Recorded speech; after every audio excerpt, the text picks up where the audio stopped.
మత్తయి సువార్త 6వ అధ్యాయం 19 నుండి 23 వరకు.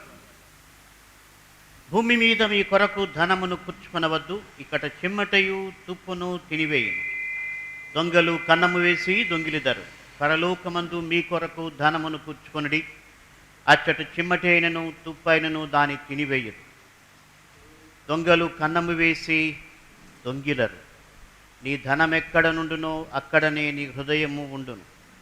దేహమునకు దీపము కన్నే గనుక నీ కన్ను తేటగా ఉండిన ఎడల నీ దేహమంతయు వెలుగుమయమై ఉండును. నీ కన్ను చెడినదైతే నీ దేహమంతయు చీకటిమయమై ఉండును. నీలో ఉన్న వెలుగు చీకటి అయి ఉండిన ఎడల ఆ చీకటి ఎంతో గొప్పది.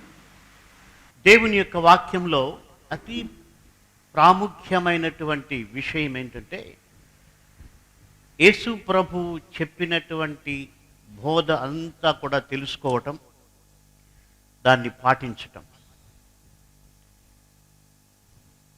యేసు ప్రభు శిష్యులకు ఆజ్ఞాపిస్తూ తాను పరలోకానికి ఆరోహణము కాకముందు ఏం చెప్పారంటే, మీరు సర్వలోకానికి వెళ్ళి సర్వ సృష్టికి సువార్త ప్రకటించుడి అని చెబుతూ, వారికి బాప్తిస్సం ఇచ్చిన తర్వాత ప్రాముఖ్యంగా 20వ వచనంలో ఏమన్నాడంటే, నేను మీకు ఏ ఏ సంగతులు ఆజ్ఞాపించితినో వాటిని గైకొనవలెనని వారికి బోధించుడి అని చెప్పాడు. ఆ వాక్యంలో చాలా విశిష్టమైన విషయం ఏంటంటే, ఎవరైతే యేసు ప్రభువును నమ్మలేదో వారికి సువార్త ప్రకటించమన్నాడు. నమ్మి బాప్తిసం పొందినటువంటి వారికి యేసు ప్రభువు ఏ ఏ సంగతులు ఆజ్ఞాపించాడో అవన్నీ కూడా చెప్పమన్నాడు. వాటిని గైకొనవలనని వారికి బోధించుడి. కాబట్టి విశ్వాసి యొక్క జీవితంలో అతి ప్రాముఖ్యమైనటువంటి గురి ఏంటంటే, యేసు ప్రభు ఏ ఏ విషయాలు చెప్పాడో అవన్నీ కూడా తెలుసుకోవాలి, వాటిని మనం ఆచరించాలి. అది ఆత్మీయ జీవితానికి గొప్ప ఆశీర్వాదం. విచారకరమైన విషయం ఏంటంటే, యేసు ప్రభువును నమ్మినటువంటి వారికి యేసు ప్రభువు చెప్పిన సంగతులన్నీ కూడా చాలామందికి తెలియవు. అది చాలా విచారకరం. ఎందుకంటే మన కాన్సన్ట్రేషన్ చాలా చోట్ల డిఫరెంట్ డెనామినేషన్స్ పైన, డిఫరెంట్ డాక్ట్రిన్స్ పైన, వీటిపైన మన కాన్సన్ట్రేషన్ వెళ్ళిపోవడం వలన అసలైనటువంటి అతి ప్రాముఖ్యమైనటువంటి యేసు ప్రభు యొక్క విషయాలు తెలుసుకోలేదు. నా జీవితంలో కూడా చాలా కాలం పట్టింది యేసు ప్రభు చెప్పినవన్నీ చదవడానికి, నేర్చుకోవడానికి. కాబట్టి నేను అనుకుంటున్నాను ఇది చాలా ప్రాముఖ్యమైన విషయం. కాబట్టి భవిష్యత్తులో యేసు ప్రభు ఏ ఏ విషయాలు ఆజ్ఞాపించాడు, వాటిని గైకొనుట వలన ఏం ప్రయోజనం అన్నటువంటి విషయాలపైన మాట్లాడాలని ఆలోచిస్తుంది. ఎందుకంటే ఇది చాలా ప్రాముఖ్యమైనటువంటిది. గమనించండి, యేసు ప్రభు కొండ మీద ప్రసంగంలో చెప్పినటువంటి ఒక భాగాన్ని మనం చూస్తూ ఉన్నాం. యేసు ప్రభు చాలా విషయాల గురించి మాట్లాడాడు. సో ఈ దినం ప్రభువు చెప్పినటువంటి మాటలు, లేకపోతే ఆయన బోధించినటువంటి ఒకానొక అంశం ఏంటంటే, మీరు భూమిపైన ధనమును కూర్చుకొనవద్దు అని చెబుతున్నాడు. పరలోకమందు మీరు ధనము కూర్చుకొనడి. ఆ ఒక్క విషయాన్ని గురించి మనం కొంత ఆలోచన చేద్దాం. గమనించండి, నేను గతంలో చెప్పాను, యేసు ప్రభు మత్తయి సువార్త 5-6 అధ్యాయాలలో దాదాపు వద్దు అన్న విషయాలు 8 చెప్పాడు. సువార్తలన్నీ చూస్తే దాదాపు 20 సార్లకు పైగా యేసు ప్రభు ఇది వద్దు, ఇది వద్దు, ఇది వద్దు అని చెప్పాడు. అయితే 5-6 అధ్యాయాల్లో ప్రాముఖ్యంగా 8 సార్లు వద్దని చెప్పాడు. ఆ 8 సార్లు వద్దని చెప్పిన విషయాల్లో భూమి మీద మీ కొరకు ధనము కూర్చుకొనవద్దన్నది ఒక ప్రాముఖ్యమైనటువంటి విషయం. కాబట్టి మనం చదవాలి, యేసు ప్రభు ఏం చెప్పాడు, నేను వాటిని పాటిస్తున్నానా లేదా అన్న విషయాలు. మనం తెలుసుకోవాలి.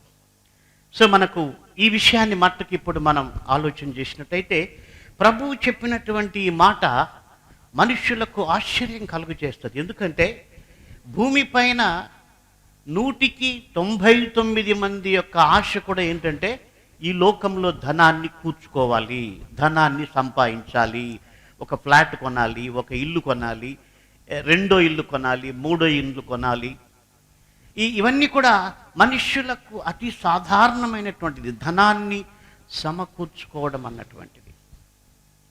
అయితే యేసు ప్రభు ఏం చెప్తున్నాడంటే, మీరు భూమిపైన ధనం కూర్చుకొనవద్దు, పరలోకమందు మీరు ధనమును కూర్చుకొనుడి.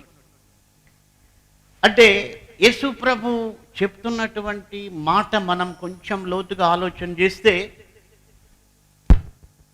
భూమిపైన అస్సలు ధనము మీకు వద్దని చెప్పలేదు, కానీ పరలోకంలో మీరు ధనం కూర్చుకోమన్నాడు. ఆ విషయమై మనం కొంత ఆలోచన చేస్తాం. మొట్టమొదట భూమిపైన ధనం ఎందుకు కూర్చుకునవద్దన్నాడంటే, ధనము పైన ఎక్కువ కాన్సన్ట్రేషన్ అయితే అది మనిషి ఆత్మీయ జీవితాన్ని పాడు చేస్తుంది. మనం చదువుకున్న భాగంలోనే మనం ప్రభు ఆ వాక్యంలో మనం చూస్తే ఈ సబ్జెక్టు గురించి మాట్లాడుతూ 2 ప్రాముఖ్యమైన విషయాలు చెప్పాడు. ఒకటేంటంటే, ధనాన్ని ఒక చెడు ఎలిమెంట్గా ఆయన చూపిస్తున్నాడు. ఆయన ఏమంటున్నాడంటే, దేహమునకు దీపము కన్నే గనుక నీ కన్ను తేటగా ఉండిన ఎడల నీ దేహమంతయు వెలుగుమయమై ఉంటుంది. నీ కన్ను చెడినదైతే నీ దేహమంతయు చీకటిమయమై ఉండును. నీలో ఉన్న వెలుగు చీకటి అయి ఉన్న ఎడల ఆ చీకటి ఎంతో గొప్పది. అంటే ధనాన్ని గురించి మాట్లాడుతూ యేసు ప్రభు ఈ ప్రస్తావన ఎందుకు తీసుకొని వస్తున్నాడంటే, ధనాశ అన్నటువంటిది మానవ జీవితంలో మనిషిని ఆత్మీయమైనటువంటి గ్రుడ్డివారిగా చేసే ప్రమాదం ఉంది. ఇది వినడానికి ఆశ్చర్యం కావచ్చు.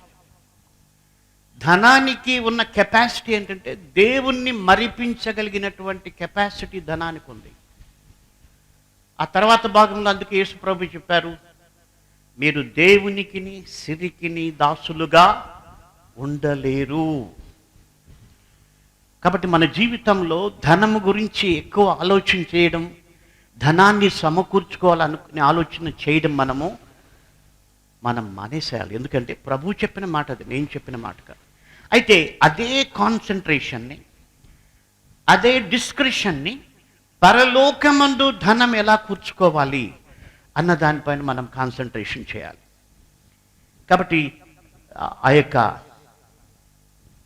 ధనం గుడ్డితనాన్ని కలుగు చేస్తుంది. అది మీకు నేను బిబ్లికల్గా చెప్పేది ఏంటంటే,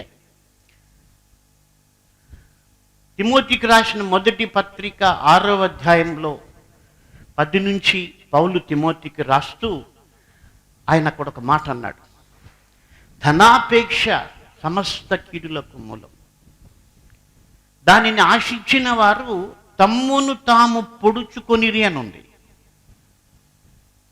అంటే చాలా ఇంట్రెస్టింగ్ అది. అంటే ఎవరికైతే ధనాశ ఉంటుందో, ఎవరైతే భూమిపైన ధనాన్ని ఎక్కువ కూర్చుకోవాలనుకుంటారో, వారు తమ్మును తాము పొడుచుకునేటువంటి పరిస్థితి. అంటే గుడ్డితనం, తాము ఏం చేస్తున్నారో తెలియనటువంటి. ఇంకా కొంచెం డీప్గా మనం వెళ్తే, తనను తాను పొడుచుకున్నవాడు మార్కు సువార్త 5వ అధ్యాయంలో ఒక దయ్యములు పట్టిన వాడు తన్ను తాను గాయపరుచుకుంటూ ఉన్నట్టు మనం చూస్తాం. కాబట్టి ధనాపేక్ష, ధనాన్ని కూర్చుకోవాలనుకున్నటువంటి అత్యాపేక్ష ఏంటంటే మనిషి యొక్క ఆత్మీయ జీవితానికి గుడ్డితనం కలుగజేస్తుంది, దేవునికి దాసునిగా ఉండకుండా చేస్తుంది, తన్ను తాను పొడుచుకునేట్టుగా చేస్తుంది, తన్ను తాను గాయపరుచుకునేట్టుగా చేస్తుంది.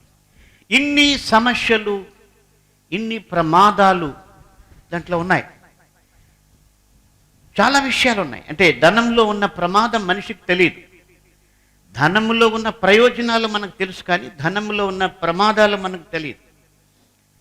చాలా డేంజరస్.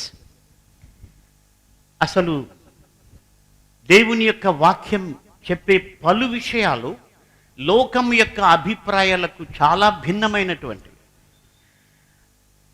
అందుకే యేసు ప్రభు యొక్క శిష్యులను వారు ద్వేషించారు. ఎందుకంటే వాళ్ళు అనుకుంటున్నది ఒక్కటి, వాళ్ళు వింటున్నది ఒక్కటి. కాబట్టి నేను మీ అందరికీ మీకు ధనం దేవుడు ఇస్తాడు, యేసు నేను ప్రార్థన చేస్తాను, మీకు ధనం సమృద్ధిగా ఉంటుందంటే ఆ బోధ మీకు ఇష్టమైనది, అంటే ప్రజలకు ఇష్టమైనది. కానీ యేసు ప్రభు చెప్పిన మాట ఏంటంటే మీరు పరలోకంలో ధనం కూర్చుకోవాలి. ఇక్కడి ధనం మీ ఆత్మీయ జీవితాలకు గుడ్డితనం కలుగజేస్తుంది. గమనించండి, ధనం సంపాదన పైన మనిషికి అత్యాశ ఏర్పడితే వాడు కుటుంబాన్ని మర్చిపోతాడు, భార్యను మర్చిపోతాడు, బిడ్డల్ని మర్చిపోతాడు, ఏం పట్టించుకోడు. నేను రీసెంట్గా ఒక సామెతల్లో ఒక వాక్యం చూస్తున్నా, అది కొంచెం కాంటెక్స్ట్కి సరిపోతుందని అనుకుంటున్నా. ఒక వ్యభిచార స్త్రీ గురించి సొలొమోను మాట్లాడుతూ ఆయన ఏమంటున్నాడంటే 5వ అధ్యాయంలో మీరు మళ్ళీ చదువుకోవచ్చు. ఆమె భర్త వ్యాపారం చేయడానికి చాలా దూర ప్రాంతానికి పోయాడు. ఇంట్రెస్టింగ్ థింగ్ ఏంటంటే అపాయింటెడ్ టైంలో ఆయన తిరిగి వస్తాడని ఉంది అక్కడ. So even though it is a bad context, నా తలంపు ఏంటంటే ఆ మనిషికి సంపాదన పైన ఉన్న ఇంట్రెస్ట్ కానీ, టైం మెయింటైన్ చేసే దాంట్లో ఉన్నటువంటి కమిట్మెంట్ కానీ తన భార్యా బిడ్డలను చూసుకునే విషయంలో ఆ మనిషికి లేదు. ఆ పాయింట్ నేను టచ్ చేస్తున్నా. కాబట్టి మన జీవితంలో ధనము గుడ్డితనాన్ని కలుగజేస్తుంది. వాడు సంపాదించుకోవడానికి పోయాడు, తన కుటుంబం పాడైపోతుంది, వాడికి తెలియదు. అందరూ కాదు, కానీ చాలామంది గల్ఫ్ దేశాలకు వెళ్ళి సంపాదించుకోవడానికి చాలామంది కుటుంబాలని పోగొట్టుకున్నారు. ఎనీవే, ధనాశ సమస్త కీడులకు మూలం. కాబట్టి ప్రభు అన్నాడు ఇట్ ఈస్ నాట్ ఇంపార్టెంట్ అన్నాడు. పరలోకంలో మీరు ధనం కూర్చుకోవాలి. కాబట్టి నేను ఈ విషయాన్ని ఎంఫసైజ్ చేయాలనుకుంటున్నాను. అసలు పరలోకంలో ధనం ఎలా కూర్చుకోగలం? How is it possible? భూమి పైన ఎలా కూర్చుకోవాలో మనకు తెలుసు. బ్యాంకుల్లో ఎలా పెట్టాలో, లాకర్లో ఎలా పెట్టాలో, ఇంట్లో ఎట్లా పెట్టాలో మనం చూస్తుంటాం న్యూస్లో. మనుషులు ఎన్ని రకాలుగా ధనం దాపెట్టుకోవాలో అన్ని రకాలుగా చేస్తుంటారు. బట్ టాపిక్ ఏంటంటే పరలోకంలో నువ్వు ధనాన్ని ఎలా కూర్చుకోగలవు? యేసుప్రభు చెప్తున్నాడు, భూమి పైన వద్దన్నాడు. ఓకే ప్రభా, నేను నీ బిడ్డను, నాకు ధనాశ లేకుండా చెయ్యి అని తప్పక మనం ప్రేయర్ చేస్తాం, నిజంగా మారు మనసు ఉంటే. అయితే పరలోకంలో అసలు ఒక అకౌంట్ ఎలా తెరుచుకోవాలి? ప్రభు ఏం చెప్తున్నాడు? ధనం మీరు పరలోకంలో కూర్చోమన్నాడు. ఈ విషయం గురించి నేను ఆలోచన చేస్తుంటే, ఈ లోకంలో ఒక బ్యాంక్లో అకౌంట్ ఓపెన్ చేయాలంటే ప్రాముఖ్యంగా ఒక మాట ఉపయోగిస్తారు, కేవైసి. అంటే నో యువర్ కస్టమర్. అంటే బ్యాంకులో అకౌంట్ ఓపెన్ చేయాలంటే వాళ్ళ యొక్క వివరాలు, either Aadhaar card, pan card, so ఆ యొక్క నో యువర్ కస్టమర్ అన్నటువంటి అంశాలు సబ్మిట్ చేస్తే కానీ బ్యాంకులో అకౌంట్ ఓపెన్ చేయరు. That's a condition. సో పరలోకంలో కూడా మనం మొట్టమొదట అసలు అకౌంట్ ఓపెన్ చేయాలంటే again KYC, know your Christ. Know your Christ. నీవు క్రీస్తుని రక్షకునిగా తెలుసుకుంటే తప్ప నీకు పరలోకంలో అకౌంట్ ఓపెన్ కాదు, పరలోకంలో నీ పేరు ఉండదు. కాబట్టి మొట్టమొదటి క్వాలిఫికేషన్ ఏంటంటే నో యువర్ క్రైస్ట్. ఆయన నీ కొరకు చనిపోయాడు, నిన్ను ప్రేమిస్తున్నాడు, నీ కొరకు రక్తం కార్చాడు, నీ కొరకు సిలువలో మరణించి తిరిగి లేచాడు. కాబట్టి ఆయన్ని నువ్వు రక్షకునిగా తెలుసుకోవాలి. So that is the first qualification. సరే, ఇప్పుడు పరలోకంలో ధనం ఎలా కూర్చుకోవాలి అన్న విషయాన్ని మనం చూస్తే, యేసు ప్రభువే మరొక సందర్భంలో ఆ యొక్క యవనస్తునితో చెప్పాడు. అంటే పరలోకంలో ధనం గురించి మాట్లాడుతూ 19:21 మత్తయి సువార్త. అందుకు యేసు, నీవు పరిపూర్ణుడొకటకు కోరిన ఎడల పోయి నీ ఆస్తిని అమ్మి బీదలకిమ్ము, అప్పుడు పరలోకమందు నీకు ధనము కలుగును. గమనించండి మాట, అప్పుడు పరలోకమందు నీకు ధనము కలుగును, నీవు వచ్చి నన్ను వెంబడించమని అతనితో చెప్పాను. ఇక్కడ యేసు ప్రభు మాటల్లోనే పరలోకంలో ఒక మనిషికి ధనం ఎలా కలుగుతుందో, పరలోకంలో ఒక మనిషి ధనం ఎలా కూర్చుకోగలడో ఇక్కడ మనం చూస్తూ ఉన్నాం. కాబట్టి ఇక్కడ మనము పరలోకంలో ధనం కూర్చుకోవాలంటే వన్ ఆఫ్ ది వేస్ ఏంటంటే మనకున్నటువంటి దాంట్లో పేదలకు సహాయం చేయటం. ఇక్కడ ఇంకొక కాంటెక్స్ట్ చెప్పాలి నేను. పౌలు ఆయన మాట్లాడుతూ గలతీలకు రాస్తూ ఆయన ఏమన్నాడంటే మనం అందరికీ సహాయం చేయాలి, అయితే ప్రత్యేకంగా దేవుని బిడ్డలుగా ఉండి బీదలుగా ఉన్న వారికి సహాయం చేయాలని పౌలు రాయడం జరుగుతుంది. ఆయన గలతీలకు రాస్తూ మాట అన్నాడు, మనము అందరికీ సహాయం చేయాలి, బట్ ఎస్పెషల్లీ 6:10 ఉంటుందన్నమాట, దేవుని ప్రజలకు మనం సహాయం చేయాలి. కాబట్టి మన జీవితంలో ఇది నేర్చుకోవాలి. మనకు తెలిసినటువంటి లేక మన సంఘంలో ఉన్నటువంటి దేవుని బిడ్డలుగా ఉండి పేదలుగా ఉన్న వాళ్ళకి మనం సహాయం చేస్తే that will go to heavenly account, అక్కడ డిపాజిట్ అవుతుంది. ఇంకొక విషయం ఏంటంటే పౌలు రాస్తూ సువార్త ప్రకటించటానికి పంపబడకపోతే ఎవరు సువార్త ప్రకటిస్తారు? ఒక వ్యక్తి పోకపోతే సువార్త ఎవరికి తెలుస్తుంది? కాబట్టి పంపబడాలన్నాడు. అలాగ సువార్త సేవ కొరకు మనం డబ్బులు ఖర్చు పెడితే కూడా అది కూడా పరలోకం అకౌంట్లో ఉంటుంది. పౌలు తీతుకు మాట్లాడుతూ యెరూషలేములో ఉన్నటువంటి పేదలకు కొంత డబ్బు తీసి పెట్టమని చెప్పినట్టుగా మనం బైబిల్లో చూస్తాం. అయితే ఈ విషయమై మనం ఆలోచన చేస్తే ఏంటంటే పరలోకంలో మనం ధనం కూర్చుకున్నట్టయితే మన జీవితంలో అద్భుతమైన రీతిలో తిరిగి దేవుడు మనకు సహాయం చేస్తాడు. సామెతల గ్రంథం 19వ అధ్యాయంలో ఏముందంటే,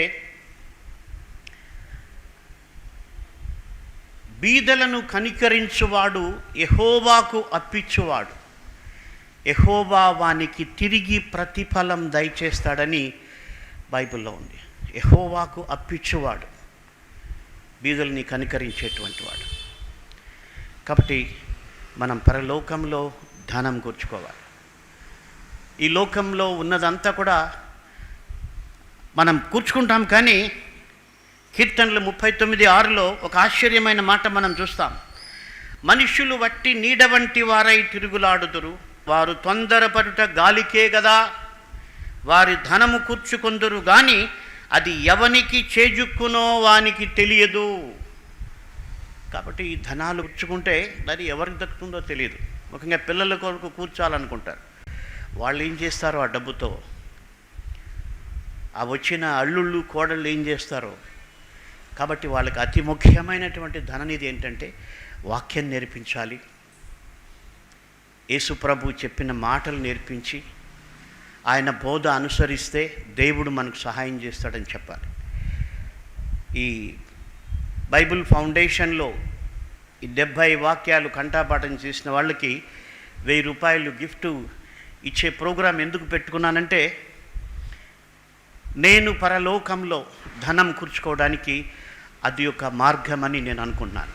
అంటే బీదలకు ఇవ్వడం, సువార్తకు ఖర్చు పెట్టడం, అలాగే దేవుని బిడ్డల ఉజ్జీవం కొరకు ఒక ప్రాజెక్టుగా అది పెట్టాం. చాలామంది అనుకుంటారు నాకు ఫారిన్ నుంచి చాలా డబ్బులు వస్తాయని. గ్యారెంటీ ఏంటంటే ఆ ప్రాజెక్ట్ కొరకు నాకు ₹1 కూడా రాదు. అయితే ఎందుకు ఆ ప్రాజెక్ట్ పెట్టానంటే నా లైఫ్లో దేవుని బిడ్డల కొరకు, అంటే నా పరలోకపు అకౌంట్లో కొంత డబ్బు పెట్టుకోవాలా. కాబట్టి మీరు కూడా ప్రేయర్ చేసి ఏదో ఒక రకంలో మీరు బీదలకు ఇస్తారా, సువార్తకి ఇస్తారా, ఉజ్జీవ మేలు కొరకు చేస్తారా? అది మీరు చేయగలిగితే మీకు ఒక ముఖ్యమైనది ఫస్ట్ చెప్పాను నేను, కేవైసీ, నో యువర్ క్రైస్ట్. క్రీస్తుని కలిగి ఉండాలి. తర్వాత ఏదో ఒకటి మీరు చేసి, మనం ఈ లోకంలో అకౌంట్ చూసుకుంటూ ఉంటాం, ఎంత ఉంది డబ్బులు, అది విత్డ్రాయల్ ఫార్మ్స్ చూస్తూ ఉంటాం. అయితే అసలు పరలోకంలో నీకు అకౌంట్ ఉందా? అంటే నువ్వు మారు మనసు పొంది నీకు ఒక అకౌంట్ అనేది ఒకటి ఏర్పాటైందా? ఆ అకౌంట్లో ఎంత ఉంది డబ్బులు అనేది మనం చాలా జాగ్రత్తగా చూసుకోవాలి. మనం అలాగున చేయగలిగితే దేవుడు అద్భుతమైన రీతిలో మన కష్టాల్లో సహాయం చేస్తాడు. అది నేను గ్యారంటీగా చెప్పగలను. ఈ ఉదయం నేను ఈ వాక్యం ధ్యానిస్తున్నప్పుడు ఆ పేద విధవరాల గురించి ఆలోచన చేస్తే, ఆమె దగ్గర ఏం లేదు, ఆ పూటకు సరిపోయేటువంటి కొంత పిండి, కొంత నూనె ఉంది. అంటే ఇహలోక సంబంధంగా ఆమె దగ్గర ఒక్క రూపాయి కూడా లేదు, ఏం లేదు, నిల్. అయితే ఇంట్రెస్టింగ్ థింగ్ ఏంటంటే, పరలోకంలో ఆమె ధననిధి సమృద్ధిగా కూర్చుకొని ఉంది. హల్లెలూయా. అందుకే దేవుడు ఆమెకు అద్భుతమైన రీతిలో ఒక సహాయాన్ని ఏర్పాటు చేశాడు. కాబట్టి ప్రవక్తను పంపించి ఆ కరువు తీరేంత వరకు ఆ నూనె కానీ ఆ పిండి కానీ అయిపోకుండా దేవుడు ఆమెకు ఆశీర్వాదం ఇచ్చాడు. కాబట్టి ఈ లోకంలో కూర్చుకునేది ఇంపార్టెంట్ కాదు. దేవుని కొరకు మనం కూర్చుకోగలిగితే అది ఆశీర్వాదం. కాబట్టి మన కొరకు ధనం కాదని నేను చెప్పట్లేదు. ఓకే, దీని కొరకు ఎంత ప్రయాసపడుతున్నావో, దీని కొరకు ఎంత ఆరాటపడుతున్నావో, అసలు పరలోకంలో నీకొక ధనం, నీకొక అకౌంటు, మారు మనసు పొందినటువంటి ఒక అనుభవం, లేక అక్కడ ఏదైనా నీకు ధననిధి ఉందా అన్నది మనం చూసుకోవాలి. కాబట్టి ఆ విధవరాలు, ఆమె దగ్గర ఏం లేదు, అంటే ఈ లోక సంబంధంగా ఏం అకౌంట్ లేదు, ఆమెకు ఏం డబ్బులు లేవు. కానీ అయితే తన జీవితంలో నేను అనుకుంటున్నాను దేవునికి ఇష్టమైన కార్యాలు చేసింది. బహుశా తనకున్న దాంట్లో కొంత బీదలకు ఇచ్చేటువంటి స్వభావం ఆమెకు ఉంది ఖచ్చితంగా. ఎందుకంటే ప్రవక్త అడిగితే దాంట్లో కూడా కొంత తీసిచ్చింది ఆమె. దట్ మీన్స్ ఆమెకు దేవుని మహిమ కొరకు, దేవుని కొరకు ఇచ్చేటువంటి స్వభావం ఉంది. అందుకే దేవుడు ఆమెను బ్లెస్ చేశాడు. కాబట్టి మన జీవితాల్లో ఇది నేర్చుకోవాలి. యేసు ప్రభు ఏ ఏ సంగతులు ఆజ్ఞాపించాడు వాటిని మనం తెలుసుకోవాలి, పాటించాలి. అది మనకు, మన పిల్లలకు ఆశీర్వాదం. కాబట్టి ఆయన కొరకు మనం ఖర్చు పెడితే, ఇప్పుడు సువార్తకు అంత ఓపెన్ ద్వారాలు లేవు, కానీ 92లో నేను తిరుపతి వచ్చినప్పుడు ప్రభు నాకు ఇచ్చిన భారాన్ని బట్టి ఈ తిరుపతిలో ఉన్న 80,000 ఇండ్లకు యోహాను సువార్తలు కొని, ఐబిఎల్లో ₹1 అప్పుడు ఒకటి, అక్క 80,000 సువార్తలు కొని తిరుపతిలో ఉన్న 80,000 ఇండ్లకు సువార్తలు పంచిపెట్టడానికి దేవుడు సహాయం చేశాడు. ఒక టీం వస్తే వాళ్ళందరినీ కూడా మా ఇంట్లో పెట్టుకొని ఒక 10 మందిని, ఈహెచ్సి వాళ్ళతో పాటు వెళ్ళి కరపత్రాలు పంచాం. అప్పుడు ఆ ఈహెచ్సి ఆ యొక్క లీడర్ అన్నాడంట, ఈయన ఇన్ని సువార్తలు కొని 10 మందికి భోజనం పెడతాడంటే ఈయన దగ్గర ఎంత డబ్బు ఉందో అని ఆయన ఎంక్వైరీ చేశాడంట వాళ్ళని. వాస్తవానికి అప్పుడు నా దగ్గర ఏమీ లేదు, బాడిగింట్లో ఉన్నాం, ఏమీ ఆస్తులు లేవు, చెప్పాలంటే ఒక్క ఆస్తి కూడా లేదు. అయితే కూడా దేవుని కృప వలన అలా చేయడానికి ప్రభు నాకు సహాయం, ఎందుకంటే బైబిల్ చెప్పింది కాబట్టి చేశాం. దేవుడు ఆయన అన్యాయస్తుడు కాదు, ఆయన కృపను బట్టి అనుగ్రహించాడు అవసరమని. అయితే మన కాన్సన్ట్రేషన్ ఏంటంటే ఆయన చెప్పిన మాటలన్నీ గైకొనాలి. ఆయన చెప్పినట్టుగా పరలోకంలో కూడా మనకు ఒక ధననిధిని కూర్చుకోవాలి. ఇది చాలా ఇంపార్టెంట్. కాబట్టి మీరు సువార్త చేయలేకపోయినా చేసేటువంటి వారికి, అంటే నాకు, మా సంఘానికి అని నేను అడగడం లేదు, ఎక్కడైతే సువార్త సేవ జరుగుతుందో అక్కడ మీరు ఇవ్వడం వలన అది పరలోకంలో మీ అకౌంట్లోకి వెళ్తుంది. బట్ ప్రాముఖ్యంగా నువ్వు డబ్బులు ఇస్తున్నాను కాబట్టి నీ ఇష్టానుసారంగా జీవించు అని అనుకోవడం అది చాలా నేరం, చాలా తప్పు. కాబట్టి నువ్వు దేవుని దృష్టికి యథార్థంగా జీవించాలి. కాబట్టి యేసు ప్రభు చెప్పినటువంటి ఈ యొక్క ధనమును కూర్చుకొనవద్దు. కాబట్టి ఆయన మాటలన్నీ కూడా నేను చెప్పాను ఇందాక 5-6 అధ్యాయాల్లో యేసు ప్రభు దాదాపు 8 సార్లు ఆయన వద్దని చెప్పాడు. కాబట్టి ఆయన బోధ అంతా కూడా మనం వినాలి, చదవాలి. ముఖ్యంగా సువార్తలు చదవాలి. చాలామంది సువార్తలు నెగ్లెక్ట్ చేస్తారు. అందుకే యేసుప్రభు ఏం చెప్పాడో కూడా వాళ్ళకి తెలియదు. బట్ యేసుప్రభు యొక్క ఉద్దేశం ఏంటంటే ఆయన ఏ ఏ సంగతులు ఆజ్ఞాపించాడో అవన్నీ మనం తెలుసుకోవాలని ప్రభువు కోరుతూ ఉన్నాడు. అవి తెలుసుకోలేకపోతే మనకు ఏం చేయాలో మనకు తెలియదు. కాబట్టి ప్రాముఖ్యమైన విషయం మనం ప్రార్థన చేయాల్సింది ఏంటంటే, ప్రభువా, భూమిపైన ధనం కూర్చుకోవాలన్న ఆశ నాకుంది, అయితే పరలోకంలో కూడా ధనం కూర్చుకునే మనసు నాకు ఇవ్వండి.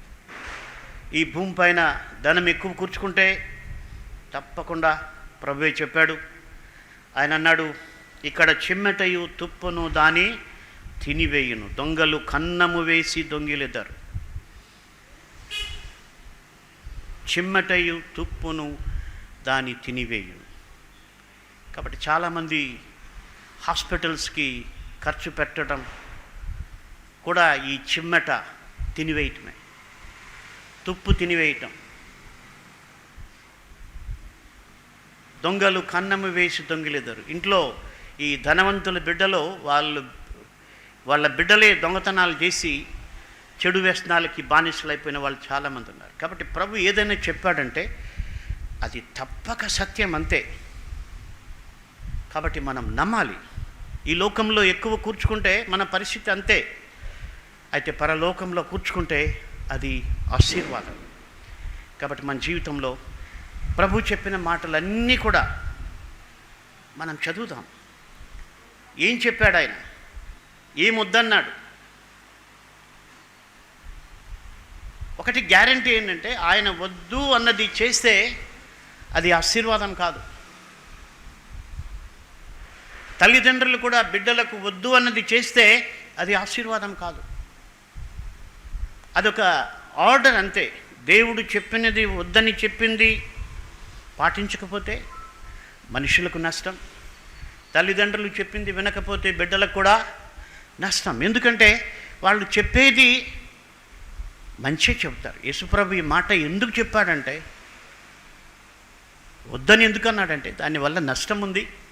పరలోకంలో కూర్చుకోమన్నాడు ఎందుకంటే దానివల్ల నీకు ఆశీర్వాదం ఉంది. దేవుడు సహాయం చేస్తాడు, ఒక అద్భుతమైన రీతిలో ఆయన సహాయం చేయగలడు. కాబట్టి మనం ఈ రోజు నుంచి ఎక్కువ యేసుప్రభు యొక్క సువార్తలు చదువుదాం. ఆయన ఏ ఏ విషయాలు ఆజ్ఞాపించాడు అవన్నీ కూడా మనం తెలుసుకుందాం, ప్రార్థించుకుందాం. దయగల ప్రభువా, మిమ్మల్ని స్తుతిస్తూ ఉన్నాం. అవును తండ్రి, మీరు వద్దు అన్న విషయాలు మేము మానేయాలి, మీరు చేయమన్నవి మేము చేయాలి. మీరు ఎన్నో విషయాలు వద్దని చెప్పారు, ఎన్నో విషయాలు చేయమన్నారు. అవన్నీ కూడా మేము తెలుసుకోవాలని మీరు కోరుతున్నారు. మీ వాక్యంలో శిష్యులకు అలాగూ మీరు బోధించారు. ఎవరైతే బాప్తిస్మము పొందినారో వారికి ఏ ఏ సంగతులు మీరు ఆజ్ఞాపించారో వాటన్నిటినీ గైకొనవలనని వారికి బోధించవలనని చెప్పారు. కాబట్టి ఈ రోజున మీరు ఆజ్ఞాపించిన ఒక సంగతి మేము మీ వాక్యంలో చూసాం. కాబట్టి మేము భూమిపైన ధనము కూర్చుకునకుండా పరలోకంలో ధనం కూర్చుకోవడానికి సహాయం చేయండి. మీ బిడ్డలుగా జీవించుటకు సహాయం చేయండి. మా ప్రభు, ఎవరైతే మిమ్మల్ని ఇంకా రక్షకునిగా తెలుసుకోలేదో వారికి మీరు సహాయం చేసి మీ ఆత్మతో వారికి కావలసినటువంటి అనుభవం ఇవ్వండి. అలాగే మీ వాక్యం పైన ఆశ ఇవ్వండి. కాబట్టి మాటలు వింటున్నటువంటి వారి జీవితాల్లో ఏ ఏ కష్టాలు, ఏ ఏ కొరతలు ఉన్నాయో అవన్నీ తీరిపోవునట్లుగా వారు మీ వాక్యమునకు లోబడుటకు సహాయం చేయమని సమస్త ఘనతాస్తుతి మహిమలు మీకే చెల్లిస్తూ యేసు నామమున ప్రార్థిస్తున్నాము తండ్రి. ఆమేన్.